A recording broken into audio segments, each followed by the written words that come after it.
Assalamualaikum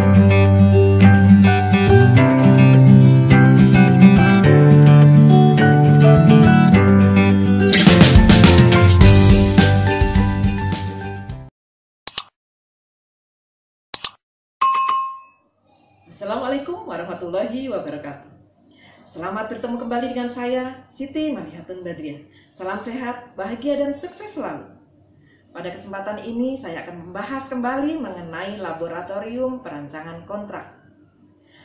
Kali ini saya akan membahas kembali mengenai anatomi kontrak, melanjutkan pada video sebelumnya.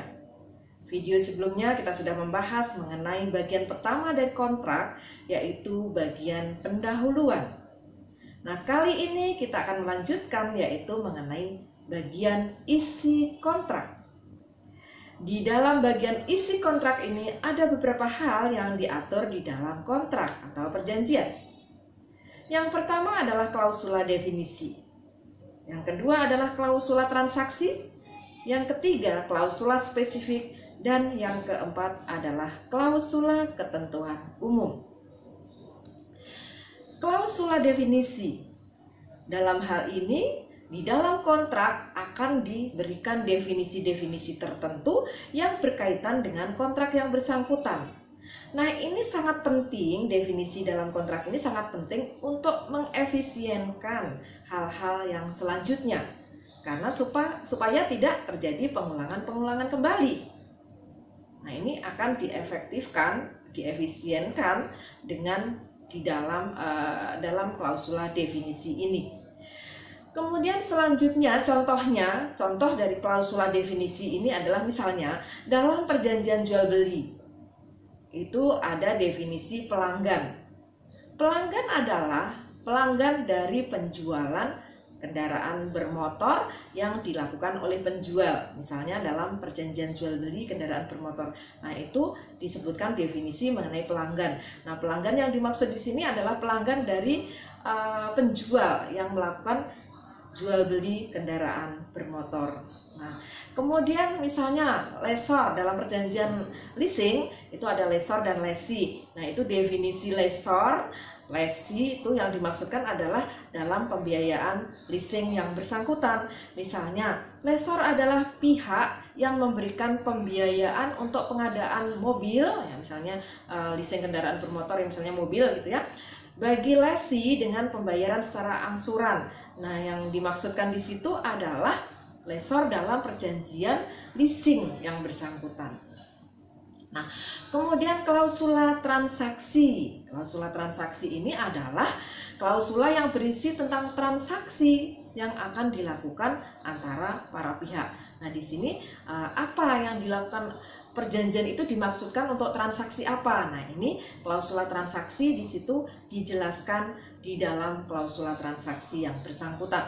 Nah, jumlah pasal dalam klausula transaksi ini tidak sama antara perjanjian satu dengan perjanjian yang lain. Tidak ada ketentuan harus berapa. Nah, itu tergantung dari para pihak yang bersangkutan. Karena di sini ada asas kebebasan berkontrak. Jadi para pihak boleh menentukan berapa pasal yang akan disebutkan di dalam klausula transaksi tersebut. Jadi masing-masing perjanjian itu berbeda sesuai dengan kebutuhan masing-masing. Kemudian selanjutnya contohnya adalah klausula transaksi ini, contohnya pihak pertama menyerahkan kepada pihak kedua dan pihak kedua menerima penyerahan dari pihak pertama. Misalnya dalam perjanjian pemborongan ya.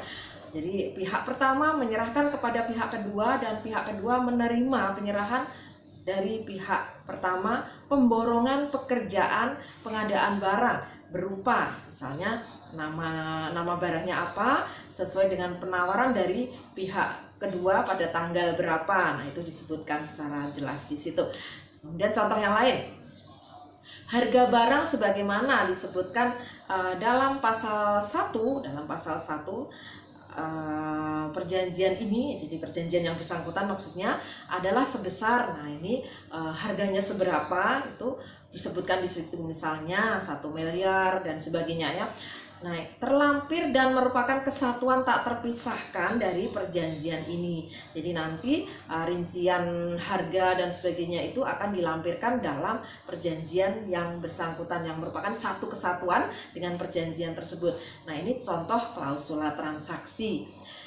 Kemudian klausula spesifik. Klausula spesifik ini mengatur hal-hal yang sangat spesifik dalam suatu perjanjian. Jadi ini ada perjanjian-perjanjian tertentu ya, perjanjian misalnya perjanjian leasing. Nah, ini ada klausula spesifik yang benar-benar spesifik, yang benar-benar khusus bagi perjanjian yang bersangkutan. Artinya klausula tersebut tidak terdapat dalam perjanjian-perjanjian yang berbeda dengan perjanjian tersebut.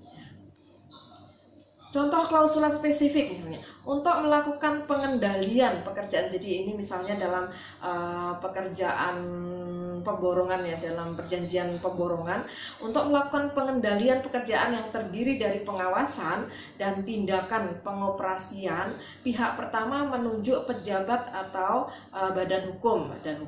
Kemudian sebagai direksi pekerjaan yang bertindak untuk dan atas nama pihak pertama dan akan diberitahukan kepada pihak kedua. Nah, ini menentukan secara spesifik ya untuk perjanjian yang bersangkutan, tidak untuk perjanjian-perjanjian yang lain. Jadi berbeda dengan perjanjian-perjanjian lain. Nah, kemudian contoh lain lagi adalah agar pekerjaan berjalan seperti yang ditetapkan, maka pihak kedua harus menyediakan tenaga kerja yang cukup jumlahnya. Jadi misalnya dalam perjanjian pemborongan tadi, di sini ada ketentuan khusus bahwa si penerima pekerjaan supaya pekerjaan ini berjalan dengan baik, maka pihak kedua, misalnya pihak yang memborong pekerjaan tadi ya, ini menyediakan tenaga kerja yang cukup, kemudian memiliki keahlian dan keterampilan sesuai dengan yang disyaratkan oleh masing-masing pihak. Kemudian klausula ketentuan umum. Nah, klausula ketentuan umum ini adalah klausula yang seringkali dijumpai dalam berbagai kontrak, dalam berbagai perjanjian. Nah, ini banyak misalnya perjanjian apapun itu biasanya mencantumkan klausula ketentuan umum ini ya. Klausula ini antara lain mengatur tentang domisili hukum, kemudian penyelesaian sengketa, kemudian pilihan hukum gitu ya, kemudian pemberitahuan, keseluruhan dari perjanjian dan sebagainya ya. Nah, di sini klausula ini misalnya tadi ada domisili hukum, jadi para pihak dalam perjanjian itu boleh menentukan domisili hukum yang berlaku bagi kontrak yang bersangkutan. Nah, kemudian juga kalau terjadi penyelesaian sengketa itu digunakan hukum mana itu ya, misalnya perjanjian itu akan berlaku dengan hukum mana, itu juga bisa ditentukan di dalamnya. Kemudian kalau terjadi penyelesaian sengketa akan diselesaikan dengan cara apa? Apakah dengan cara musyawarah ataukah nanti diberikan solusi, ada musyawarah, kemudian kalau tidak terjadi kesepakatan dalam musyawarah, kemudian baru akan dilakukan penyelesaian melalui pengadilan mana. Nah, itu bisa ditentukan di dalamnya. Nah, ini klausula ketentuan umum. Dan ini biasanya ada dalam hampir semua perjanjian itu mencantumkan hal itu. Nah, ini jadi klausula ketentuan umum ini berbagai macam perjanjian itu mencantumkan hal tersebut. Ya, biasanya seperti itu.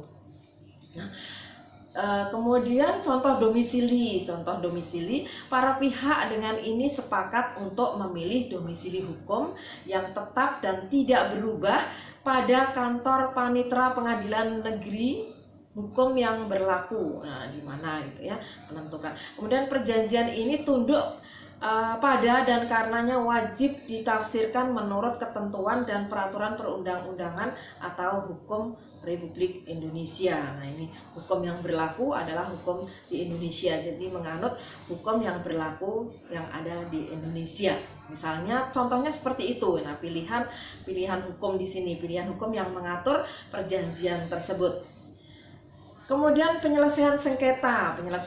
Para pihak sepakat bahwa terhadap setiap dan semua perselisihan yang mungkin timbul sebagai akibat dari penafsiran dan atau pelaksanaan perjanjian ini akan diselesaikan secara musyawarah mufakat. Tadi sudah saya sebutkan bahwa penyelesaian sengketa ini para pihak bisa memilih apakah akan diselesaikan dengan musyawarah mufakat, dan kemudian kalau tidak terjadi musyawarah mufakat kemudian baru dilakukan di pengadilan negeri, ya, pengadilan negeri mana, ya.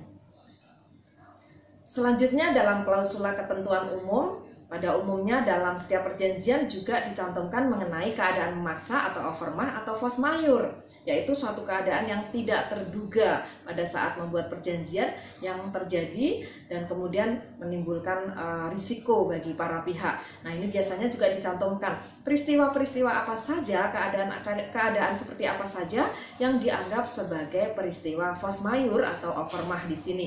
Kemudian kalau terjadi risiko, bagaimana risiko tersebut, hak dan kewajiban para pihak dalam hal terjadi peristiwa keadaan memaksa tersebut, maka harus seperti apa. Nah, itu biasanya juga dicantumkan dalam klausula ketentuan umum. Selanjutnya yang ada di dalam klausula ketentuan umum yang biasanya dicantumkan oleh para pihak dalam perjanjian itu juga mengenai perubahan peraturan perundang-undangan. Nah, itu biasanya ditentukan bahwa kalau terjadi perubahan peraturan perundang-undangan, misalnya terjadi perubahan undang-undang dan kemudian perubahan ini berakibat menimbulkan kerugian, ya, bagi para pihak atau bagi salah satu pihak, maka bisa dilakukan perubahan terhadap perjanjian yang bersangkutan. Nah, ini dalam hal tersebut harus dilakukan kesepakatan kembali antara para pihak. Jadi perjanjian itu terjadi karena kesepakatan. Oleh karena itu, kalau ada perubahan, maka di sini harus dilakukan perubahan berdasarkan kesepakatan antara kedua belah pihak. Nah, ini juga biasanya dicantumkan di dalam klausula ketentuan umum. Demikian tadi mengenai anatomi kontrak pada bagian isi kontrak. Dan terima kasih atas perhatian teman-teman semuanya, para pemirsa semuanya, dan jangan lupa subscribe, juga bunyikan loncengnya supaya selalu mendapatkan update video-video terbaru saya. Dan juga silakan like, komen, dan share kepada banyak orang supaya video ini memberikan manfaat untuk banyak orang. Terima kasih. Wassalamualaikum warahmatullahi wabarakatuh.